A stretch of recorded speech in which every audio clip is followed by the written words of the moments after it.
What's in your trash? Jam jar, detergent jug, ketchup bottle? As Annie Leonard, sustainability expert, says, there's no such thing as a way. When we throw anything away, it must go somewhere. I became interested in the life cycle of plastic containers over 20 years ago when taking my first job in the natural grocery industry.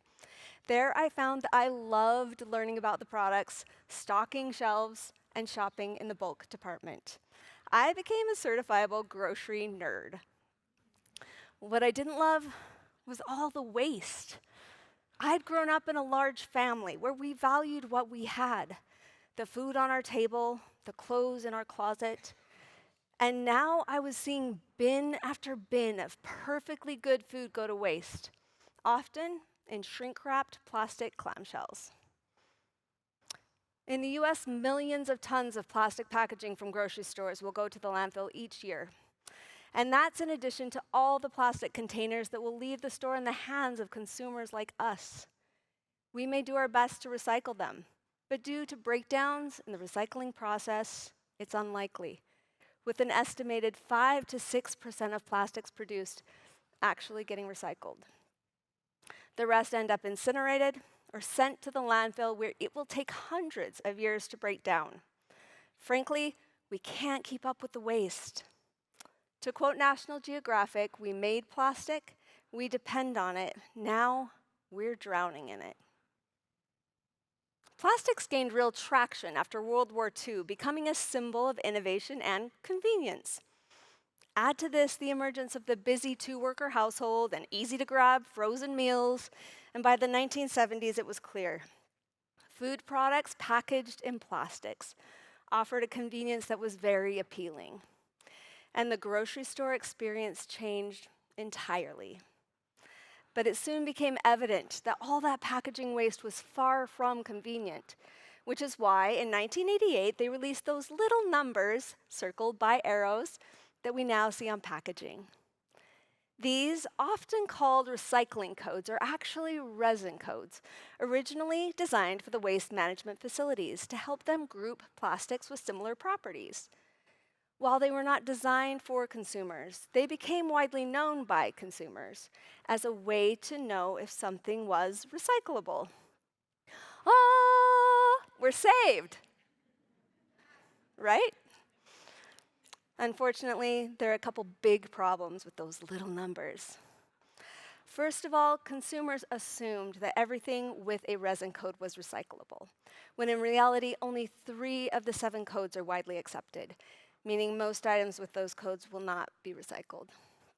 Secondly, when producers of popular food products realized that consumers were paying attention to those little codes, they saw a huge opportunity. You see, now they could package items in plastic, a much cheaper material, that also offered consumers a great deal more convenience, all while, and this is important, shifting the responsibility for the packaging waste onto the consumer and away from the producer. And that is what landed us where we are today. And it's easy to get disheartened, especially those of us doing our best to recycle, filling our bins with plastics that most likely won't be recycled. But guess what? There is one easy way we can take action. If we look at those jars, jugs, and bottles with fresh eyes, is it possible to give them a second, third, or fourth life before we recycle them? In 2018, I decided to explore a different approach to reducing the plastic pollution within the grocery world that I love: reuse. I opened a bulk grocery store centered on customers bringing their own containers from home to refill and reuse, rather than buying things in single-use plastics. Here's how it works. Rather than tossing that jam jar or ketchup bottle, customers simply clean them, and they bring them into the store to refill. Each container gets weighed upon entry, and the customer proceeds to fill it with high-quality goods like hand soap, olive oil, rice, beans, and more. We provide a clean refill system where funnels are used to prevent contact between containers from home and food equipment. And then at checkout, we simply remove the initial weight of the container so the customer only pays for what they put into it. With this simple system, everyone's able to stock up on their household needs without purchasing goods in single-use plastic. We like to joke it's the new old-fashioned way to shop. While many big box grocery stores have a bulk department where you can fill a plastic bag or a deli container, they're simply not set up to accommodate customers weighing their own container before filling, so they still depend heavily on single-use plastic. Not to mention, they often come with messy floors and little oversight to prevent situations like kiddos putting their hands in a bin to grab a snack.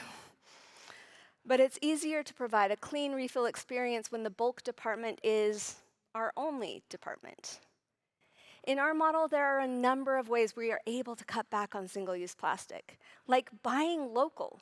Some of our best-selling products are local foods like yogurt and salsa that come directly to us from the maker in large tubs that will be washed and returned.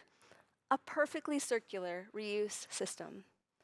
We're also big fans of concentrates for things like laundry and hand soap, items that at regular stores are made primarily of water. Water that gets packaged in plastic and shipped across the country. By choosing a concentrate, the customer prevents the negative environmental impact of both the packaging and the transportation. Not to mention, they save money by simply adding their own water.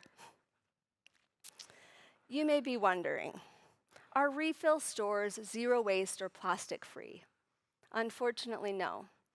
We operate in the same flawed system that you do. But we do make every effort to prioritize products that offer our customers an environmental savings. When we first opened our market, we didn't fully understand that we were on the forefront of the zero waste movement in the US. In 2018, there were only a handful of refill stores across the country.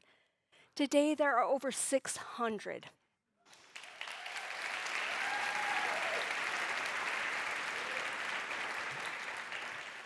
Refilleries are gaining traction.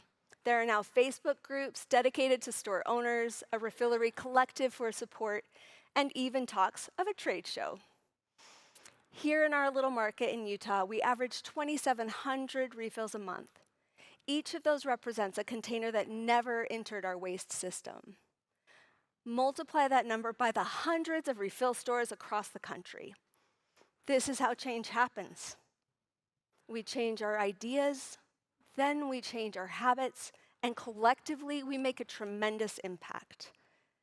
Imagine if every grocery store worked this way, giving all those jam jars, detergent jugs, and ketchup bottles multiple lives. And why not have fun with it? We've seen people customize labels for their jars and slowly curate a collection of containers they're really proud of.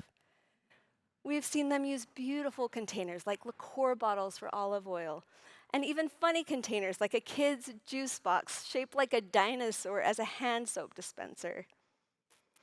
We've also seen young children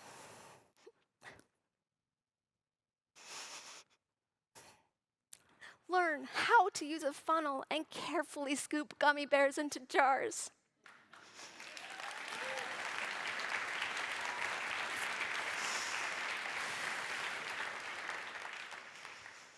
I love knowing these kids are experiencing something I never got a chance to experience, that they are seeing firsthand. There is more than one way to do things. My customers have become my heroes.